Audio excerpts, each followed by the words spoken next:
So many of my clients report back issues and stiffness and soreness, sometimes frozen shoulders, in their shoulders and their neck.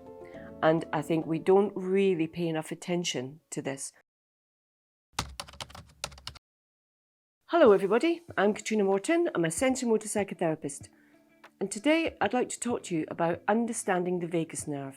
But before I jump into that, if you're enjoying these videos, then please give us a like, subscribe to our channel, because it really helps us get our message out there to tons more people. The vagus nerve. This is also known as polyvagal theory.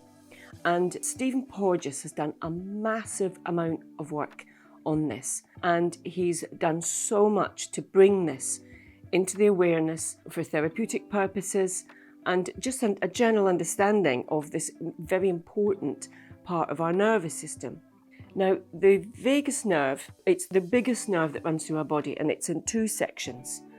And there's certain places that it's nearer to the surface, and there are certain parts of our body that it really impacts. So our vagus nerve is going to go onto defense mode, high alert mode. It really affects certain things in our body. The main areas, what we're going to be looking at today, are the eyes. It's not necessarily the eyeballs, your eyes, it's the area around your eyes, which is the place that gives a huge amount of expression. We pick up an awful lot of kind of subliminal information from people's eyes and their facial expression. And the vagus nerve plays a massive part in how our facial expression is. And it also, if our vagus nerve is really switched on, it can make it very difficult for us to actually read someone else's expression, to see what information we're getting back. And when fear is involved, we always assume the worst, that somebody's given us a filthy look, or they look angry, or they're disapproving of us. So it's very important to understand this area of the eyes. And Stephen Porges has a big thing about therapists not having Botox around the eyes, because he said it makes it very difficult for a client to read the expression, to see whether or not the words are matching the facial expression. And I think he's got a really good point in that. We as therapists have to be very transparent and readable, and our expression and our responses have to seem really genuine and authentic in the moment. The other place that our vagus nerve really affects us kind of runs down the side of the neck, and it has a big impact on our heart and our lungs. And of course, that means our heart rate and our respiratory system, so the way that we're breathing. And when it's on alert, then we're in kind of ready mode, fight, flight, freeze mode. And when we have a history of trauma, that means that we've had to kind of hold everything in. If any kind of expression would get jumped upon or humiliated or undermined, then we learn to just keep things to ourselves.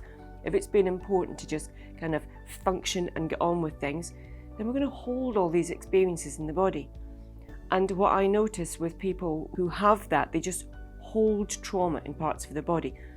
It causes all kinds of kind of chronic illnesses, back problems, neck and shoulder problems. So many of my clients report back issues and stiffness and soreness, sometimes frozen shoulders, in their shoulders and their neck. And I think we don't really pay enough attention to this. The other place that gets very, very affected is our gut. So there are certain places, as I said, that the vagus nerve is closer to the surface. One of those is our temples, our neck is another one, and around our stomach, below our tummy button. And because the vagus nerve is such an important and impacting nerve, then of course it affects all kinds of things to do with the gut. Another thing that I know I've said many times, but so many of my clients have issues with digestion, with IBS, with all kinds of things to do with their gut and their digestive system. and they know that stress makes it worse. I think it's really important to understand actually the physiological impact that stress has. And I'm not going to go into all the physiology today. If you want to do that, there's people way better at explaining that than me. But this is how it affects us in our body. This is the impact that these things can have on us. When our vagus nerve is on alert, then it's sending us a message to our entire system. This is a system full of other kinds of regulatory systems. That it's a danger, it's an alert. And one thing that can often happen when your vagus nerve is on, switched on in defense mode, is all the blood comes away from our extremities and comes into our vital organs, a bit like when we're in shock. And so often, if I say to people, how do your legs and your feet feel? They might say freezing cold, or if they've got triggered, it's like, I feel freezing cold. And it's important to know physiologically what's happening. And, we're designed this way. And so it shouldn't be a mystery to us about what our body is doing, but we don't pay it enough attention. And if we don't know the places that we can, help and pay attention to, then it can just all seem really overwhelming. We don't know what's happening. I have other videos that I actually go through some things that can help regulate, and quite a few of those are directly about the vagus nerve.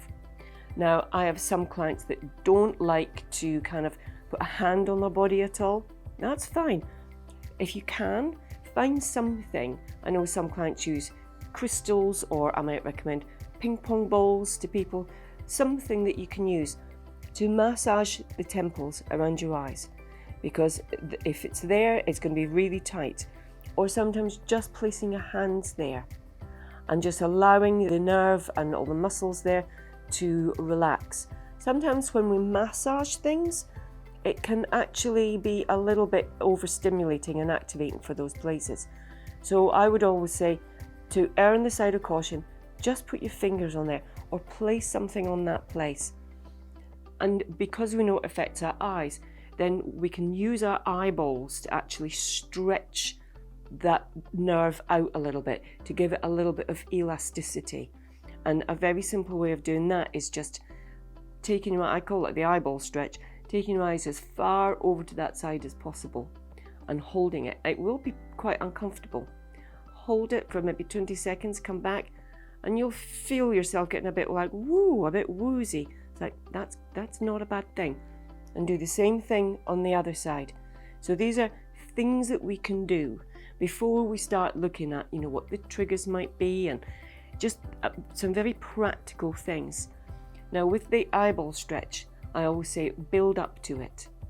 Do it in 20-second slots, and then just keep doing it and build it up. Because if you can get up to about a minute, then you can imagine you're giving it a really good stretch out. Things with our neck. Again, if you don't want to put your fingers on your neck, that's fine. Use something to hold against it. But again, if you're going to massage, then just make it really, really gentle. Maybe with the knuckles of your fingers. Really, really gentle. Or, again, just hold. And when you can hold, sometimes you can feel knots in your neck. And just put your fingers on them, because you're making contact. If we've been used to having to hold things on our own, and others have been threatening or physically violent, dangerous, then we've been taught to kind of move away. We want to have the opposite impact for any kind of trauma. So when we can move towards something that's in distress, then that can make a big, big difference. And again, we're just being very gentle. We're not ever giving the body the message it's doing something wrong. We're going in with the intention of helping, not, oh my God. It's like, no. I'm sure this is really, really, tight and on defense mode. So I'm just going to make some gentle contact with it. If that feels too much, just stretching your neck out. And again, when you stretch it over to one side, you put your hand on your head to kind of increase that stretch. And just hold it. Don't move, just hold it. Sometimes angling our eyes up to into the opposite corner. That can increase the stretch. but try them out and see if there's a way that feels better, because all our bodies physiologically are slightly different. We have the same kind of nervous system, brain and digestive system, but they all operate different ways, and we're all carrying stuff from our past that makes us individual. So just try it out. Another place that is a good place to make contact, if you're able to, is to just place your hands below your tummy button on either side of your vagus nerve. And again, I've seen other videos when people will like tapping them and patting them. I'm not sure I have any clients that would work for, but if it works for you, brilliant. Sometimes a hand on there and then on the heart chakra, that can also be quite soothing and just allow things to settle a little bit. Some people can actually see it in their vision. Their vision goes a little bit tunnel vision-y, their peripheral vision might shrink a little bit, things start to go blurry. If that happens to you, or the colours dim a wee bit, then reason to be quite confident that your vagus nerve is on high alert. If you're having any kind of intrusive memories or flashbacks, it's on defence mode, it's on high alert. And so just understanding what's happening, finding different ways to soothe it.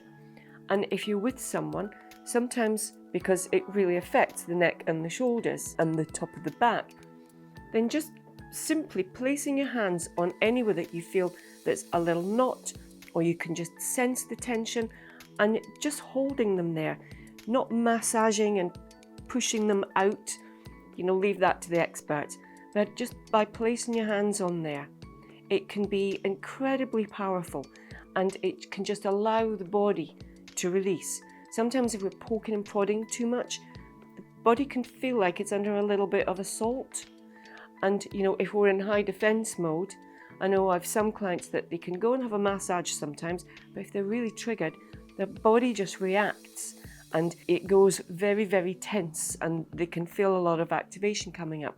So sometimes just placing hands on those areas can make a huge amount of difference. And often when you do, you can actually feel things settle.